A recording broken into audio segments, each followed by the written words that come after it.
Bienvenue dans cette vidéo où clairement on va parler de la perte de poids, surtout des étapes et ne plus avoir d'excuses pour ne pas savoir comment perdre du poids. Ok, c'était pas possible en 2025 de pas savoir comment perdre du poids. Du coup, j'ai tout résumé dans ces vidéos et à la fin vous aurez du coup un plan d'action clair et concret que vous pouvez appliquer directement à la fin. Ok, on va commencer directement avec le métabolisme de base qui est, pour résumer brièvement, la quantité minimale d'énergie que votre corps a besoin pour assurer vos fonctions vitales. Ok, et pour connaître votre métabolisme de base, il suffit simplement de le calculer sur internet. Donc, on va cliquer ici. Tac, on rentre les données. Alors, je vais rentrer mes données à moi. Et ça va donner du coup mon métabolisme de base. Donc, mon corps brûle 1818 calories par jour. D'accord? Et c'est hyper important de connaître cette métrique-là pour ensuite calculer votre dépense énergétique journalière qui par la suite va permettre de connaître le déficit calorique pour perdre du poids. Ok? Donc, l'ADEJ qui se compose de votre métabolisme de base, de votre NEAT.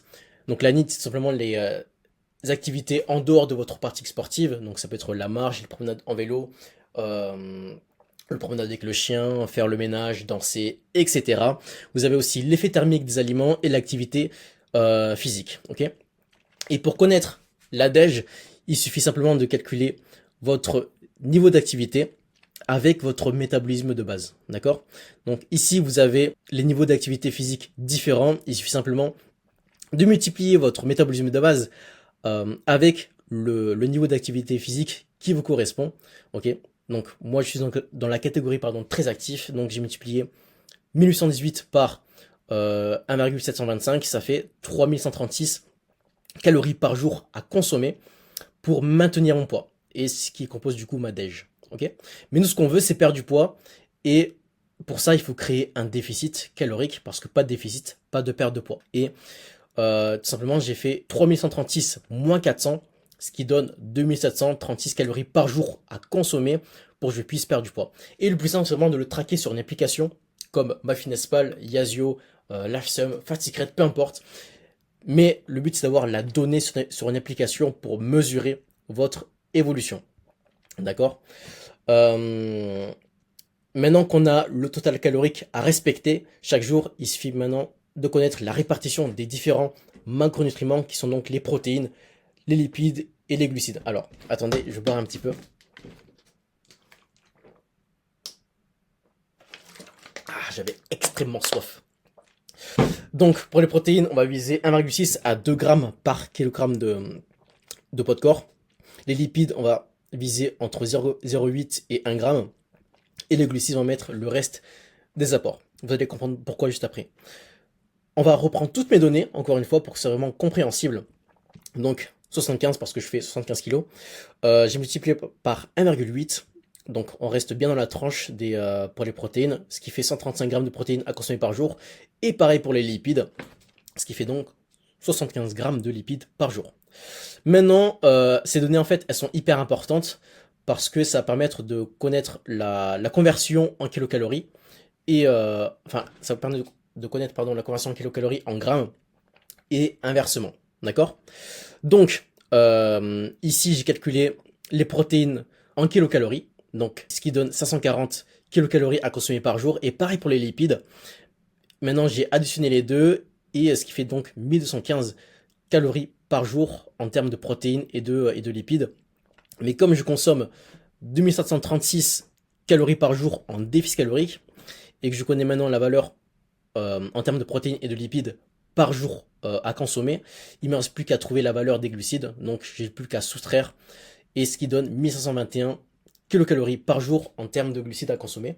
Mais comme c'est pas explicite, eh bien il suffit donc de diviser par 4, parce que 1 gramme de glucides est égal à 4 kilocalories, et ce qui donne 380 grammes de glucides par jour à consommer.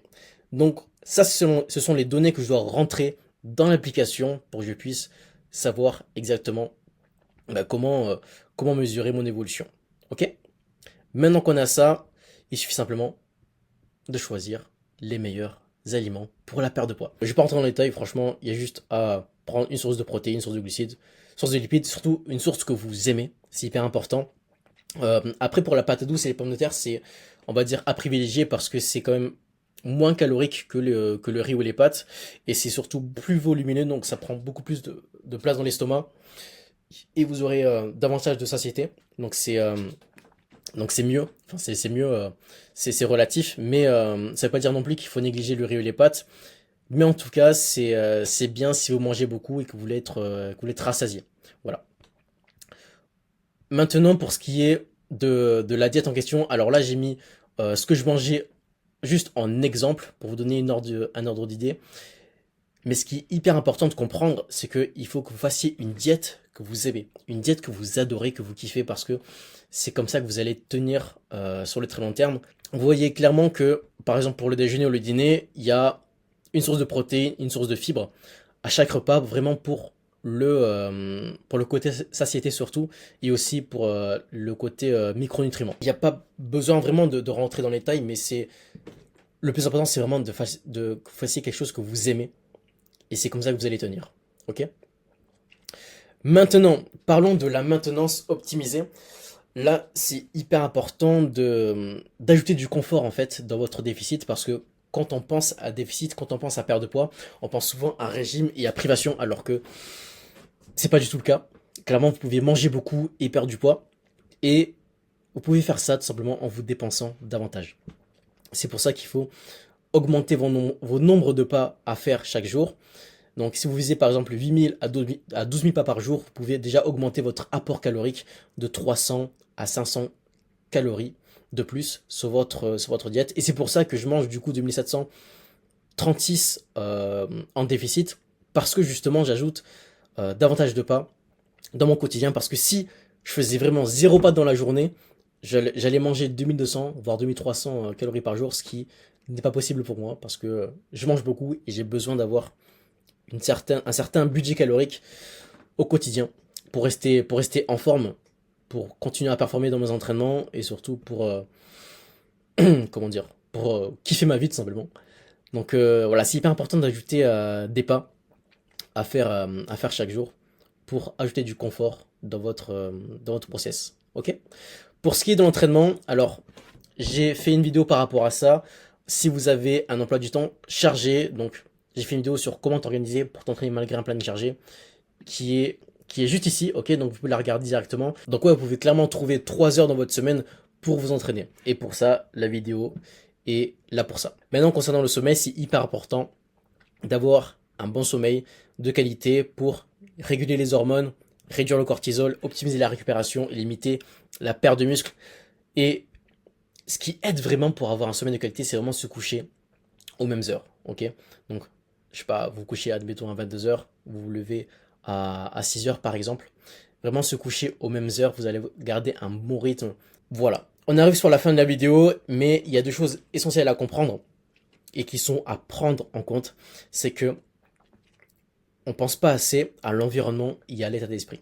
C'est-à-dire que pour ce qui est de l'environnement, en fait, c'est hyper difficile d'avancer vers vos objectifs, surtout si vous avez, admettons, un entourage qui vous tire vers le bas, ou même si vous êtes en déficit calorique, vous avez plein de biscuits dans vos placards, euh, vous comprenez bien que c'est pas possible de tenir.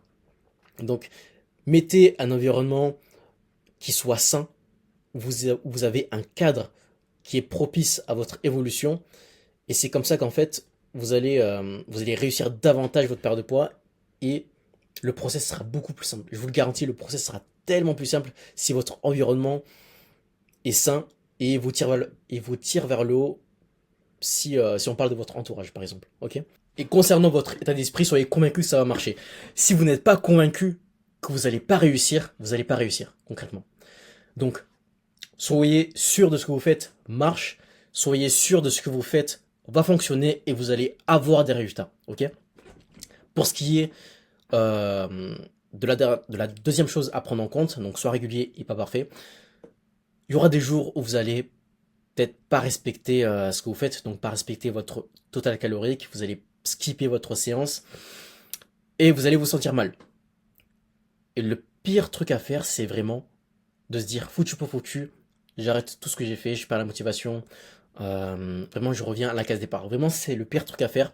Acceptez pleinement que vous allez avoir des aléas dans votre vie, il y aura du chaos. Et en fait, il faut simplement surfer sur le chaos. Et j'aime bien dire ça parce que ce sera jamais parfait en fait. Ce sera jamais parfait. Vous serez pas aussi assidu que vous l'aimeriez être.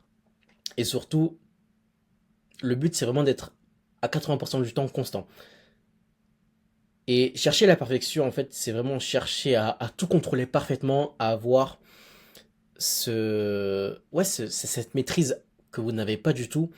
Et si vous n'avez pas ce lâcher prise sur le fait que parfois, bah, vous n'allez pas faire ce que vous faites, eh bien, vous allez foirer, en fait. Vous allez foirer le process et c'est pas ce qu'on veut.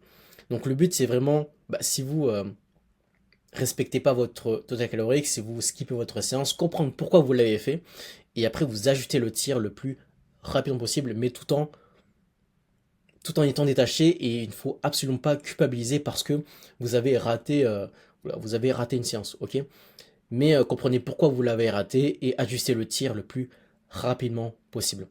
Donc voilà pour la fin de la vidéo. Vraiment, tout est là. Vraiment, il y a tout sur la vidéo. Vous avez juste à appliquer le plan, à respecter votre total calorique, à le rentrer sur l'application, à peser vos aliments et à le faire chaque jour tout simplement. Et pour ce qui est de l'entraînement, regardez les vidéos, vous avez un plan d'action à faire directement si vous voulez vous entraîner en salle ou à la maison. Et pour vos nombres de pas, c'est clairement facile si vous organisez correctement, euh, que ce soit votre pause au travail, même à la salle. Franchement, c'est assez simple de viser les 10 000 pas. Donc, euh, donc voilà, vraiment il y a tout ce qu'il faut sur la vidéo. Rien d'autre à ajouter. Sur ce, appliquez correctement. Faites-moi des feedbacks aussi sur votre évolution sur Instagram. Donc je vais mettre mon Instagram juste en dessous. Envoyez-moi votre évolution et je serai ravi du coup de vous envoyer de la force, même des conseils si vous rencontrez un palier de stagnation. Donc on se dit pour la prochaine vidéo. C'était leur cas. Je vous dis ciao ciao.